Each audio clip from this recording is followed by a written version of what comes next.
As a mom, the first thing, I think the day that you find out that you're actually pregnant and are going to become a mother, the first thing that you do is you turn to your best friend, which unfortunately today has become Google. And everything is looked at. The child is running a fever, my kid isn't eating her beans, what should I do? Everybody turns, because at the end of the day, there is such an information overload today. The fantastic thing is that there is so much information out there. But it's such an overload that it is very difficult to understand what really comes from a credible source, or it doesn't. And I think for me, over the years with my daughter, I've learned, so between this panel, as you can see, I feel like I've grown in stature today because I'm being part of this initiative and being part of the guild. But these are the experts in the field, and I'm the lab rat, right? Because I'm the mother who actually puts all of this into play. But nothing vouches better than experience. So as a mom raising a kid, raising exactly, a child between the ages that we're talking about, I've been through the gamut of everything that you could possibly go through. And finding, one source to go to. So I think it's fantastic to actually have an initiative like this, the Abbott's Grow Right initiative, and having the charter and the guild come together. And like the doctors are saying, having a one-stop shop to go to that gives you very clear guidelines of dealing with children during this age group. And it's an invaluable source, which I am pretty sure that mothers today in India will find, will be so, just to have points that, okay, this is what I need to do, this is where I need to go. That said and done, every child is different, so you might have guidelines that come down, but how do you implement that with each child? Because each child relationship is absolutely different. But I think if you have, and I think today what moms will gather is, what are those guidelines? How are they implemented? How are they adapted?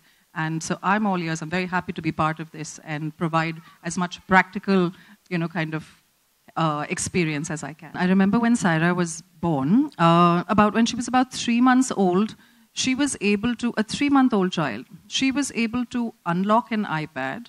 And when all the apps came up on screen, she knew exactly at 3 months old which app to go to that was hers. So she never opened my calendar or my, anything else, but she would open out the, nursery rhymes or whatever was put on board with her. At 3 months old, and so obviously a parent feels very proud when they're saying, oh, my 3-month-old can unlock the iPad. Yeah. These children today, they're born with these digital gadgets in their hands and things like that. First and foremost, how did she get an iPad in her hand at 3 months old? She didn't walk over and pick it up. So here, again, guilty as charged. Why? Because at the end of the day, it's so much part of our lives that our phones, our iPads, everything are lying right next to us, right with us. So you're on a call, bachcha thoda sa tang kar raha hai, haan theek hai beta, ye lo. You know what I'm saying? So that iPad goes into the hand, keep yourself busy, do whatever. So obviously, at that point of time, it is like, oh my God, look how amazing. She knows how to unlock things like that, But again, going back to what Dr. Sameer and Dr. Mukesh was saying, between that age, that crucial age of 0 to 2, how much time do you allow a child to be exposed to a screen and what kind of screen time? It becomes very easy, like Doc said, when the child is eating, that my kid won't eat unless she's occupied or he's occupied, watching something. Haan, theek hai, let it, she's very small now, Once she gets a little older and can understand, I'll start taking it away from her. That doesn't happen.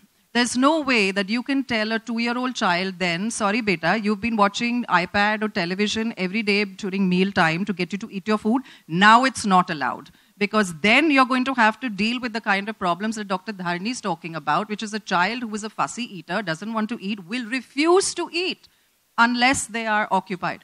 So as a parent, it becomes your prerogative. It's your responsibility. That responsibility starts from day one. It doesn't start when the child gets to 2, when the child is going to be able to understand better. It doesn't happen. We all know, all of us who have kids now know that our kids are smarter than us. They're just born that way. It's now doctrined into their DNA. So it has to happen right from day one. And with Saira, I was here previously at a Pediasure event for Abbott, and we were talking about screen time. So till now, Saira is now 7 years old. She has on a regular day, I'm not talking about her summer holidays, where yes, that time is increased by a little bit. But otherwise, on a daily basis, she has a half an hour window.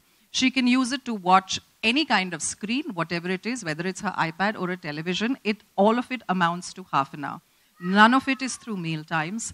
And this is something that I learned through the years as a parent. To limit that, I put the responsibility into her hands. So at 7, if I want my daughter to get off her iPad and I know that she's had enough and the time is approaching, I ask her, how much longer do you think you want to be on it? And I can promise you 99% of the time, the answer back is, Mama, another 5 minutes. Because for her at 7, 5 minutes is a lot of time. I'm getting 5 minutes to watch my iPad. That's fine. Take your 5 minutes. When it's over, you will switch it off yourself. And that works. It may have become 35 minutes of screen time, but she's taken responsibility into her own hands, and that really, really works. And it's translated into different areas as well with her. So I find for me as a parent, like I said, different children, but that kind of really works, is to give them that responsibility at a young age. Let them make that decision for themselves. Obviously the day the answer comes back to me, 1 hour more, Mama, then obviously my entire approach to it will be very different.